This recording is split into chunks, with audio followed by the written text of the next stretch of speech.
السلام علیکم ورحمۃ اللہ وبرکاتہ۔ خلاصہ قرآن کی اس مجلس میں آج ہم انشاءاللہ سورہ زخرف کے اہم مضامین اور اس کے خلاصہ پر گفتگو کریں گے۔ سورہ زخرف میں 89 آیات اور 7 رکوع ہیں۔ یہ مکی صورت ہے۔ اس کا نمبر جو ہے وہ 43 ہے ترتیب مصحف کے اعتبار سے، اور ترتیب نزول کے اعتبار سے اس کا نمبر 63 ہے۔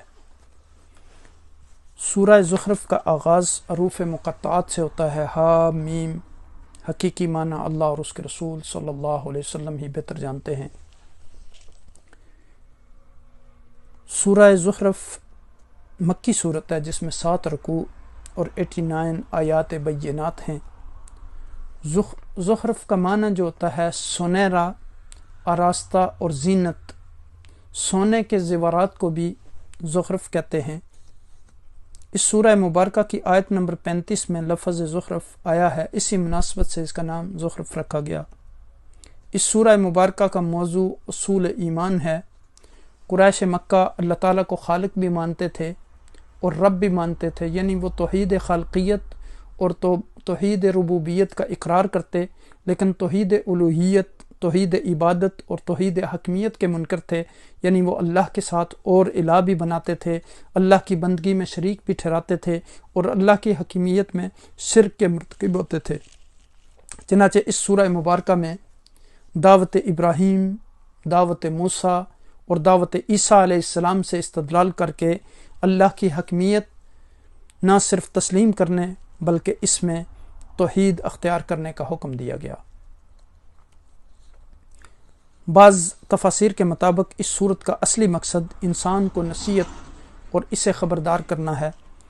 زمانہ نزول اس سورہ مبارکہ کا کسی معتبر روایت سے معلوم نہیں ہو سکا، لیکن اس کے مضامین پر غور کرنے سے صاف محسوس ہوتا ہے کہ یہ صورت بھی اسی زمانے میں نازل ہوئی جس میں سورہ المومن، حامیم السجدہ اور سورہ شورى نازل ہوئی۔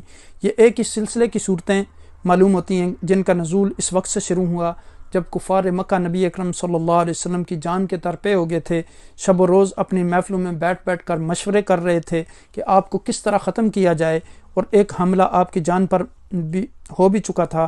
اس صورتحال کی طرف آیات 79 اور 80 میں صاف اشارہ موجود ہے۔ اس سورہ مبارکہ کا موضوع اللہ کو ایک نہ ماننے والے منکرین کو تنبیہ کرنا ہے۔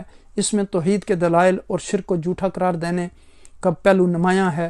سورہ زخرف میں اہم مضامین کا بیان ہے۔ 1 نمبر، گزشتہ اقوام کا اپنے آباء و اجداد کی تقلید اور اس کے نبی کی تکذیب۔ نمبر 2، موسیٰ علیہ السلام اور فرعون کا واقعہ۔ نمبر 3، جنتیوں اور جہنمیوں کا بیان کہ یہ دونوں اپنے اپنے ٹھکانے میں کس طرح زندگی گزار رہے ہوں گے۔ اس سورہ مبارکہ میں مشرکین مکہ کے مختلف اعتراضات کے جوابات دے کر ان کی تردید کی گئی۔ حضرت ابراہیم، موسیٰ اور عیسیٰ علیہ السلام کا ذکر کیا گیا۔ اس صورت میں شرک کا رد کیا گیا، فرشتوں کو اللہ تعالیٰ کی بیٹیاں قرار دینے کی مذمت اور مختلف نشانیوں سے توحید پر استدلال کیا گیا۔ صورت کے شروع میں بتایا گیا ہے کہ عہد کے منکرین اپنے نبی کا مذاق اڑاتے تھے، اس وجہ سے ہم نے بڑی طاقتور قوم کو ہلاک کیا، یعنی اس عہد کے، یعنی اس زمانے کے۔ آیت نمبر 11 میں نزول بارش کے ذریعے مردہ زمین کو زندگی دینے سے حیات بعد الموت کا اثبات کیا گیا۔ آیت نمبر 12 تا 14 میں تمام چیزوں کے جوڑے بنانے، کشتیوں اور چوپائیوں پر سوار ہونے اور سواری کے وقت یہ دعا پڑھنے کا بیان ہے، پاک ہے وہ ذات جس نے اس سواری کو ہماری قدرت میں کر دیا اور ہم خود اس پر قادر ہونے والے نہیں تھے، اور بے شک ہم اپنے رب کی طرف لوٹنے والے ہیں۔ آیت نمبر 26 میں حضرت ابراہیم علیہ السلام کے عقیدہ توحید پر کاربند رہنے اور اس عقیدے کو اپنی اولاد میں باقی رکھنے کا ذکر ہے۔ آیت 31 سے کفار مکہ کا یہ مطالبہ بیان ہوا کہ یہ قرآن 2 بستیوں مکہ اور طائف کے کسی بڑے آدمی یعنی ولید بن مغیرہ اور ابو مسعود ثقفی پر کیوں نازل نہ کیا گیا۔ اللہ تعالیٰ نے فرمایا کہ آپ کے رب کی رحمت کو یہ تقسیم کرتے ہیں، یعنی یہ فیصلہ تو اللہ نے کرنا ہے کہ منصب نبوت کس کو عطا کیا جائے۔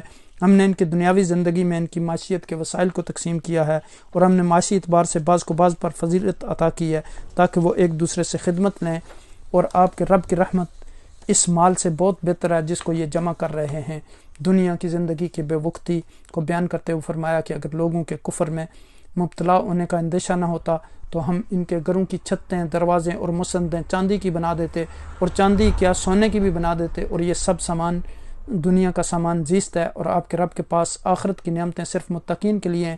مزید فرمایا جو رحمان کی یاد سے غافل ہو کر اندھا ہو جاتا ہے، اس پر ہم شیطان مسلط کر دیتے ہیں تو وہی اس کا ساتھی ہے۔ آیت نمبر 46 سے حضرت موسیٰ علیہ السلام کی دعوت اور فرعون کے انکار، تکبر اور سرکشی اور غرقابی اور نشان عبرت بننے کا ذکر ہے۔ آیت نمبر 79 میں فرمایا کہ عذاب سے تنگ آ کر کفار دوزخ کے نگران فرشتے کو پکار کر کہیں گے اے مالک، چاہیے کہ تمہارا رب ہمیں ختم کر دے۔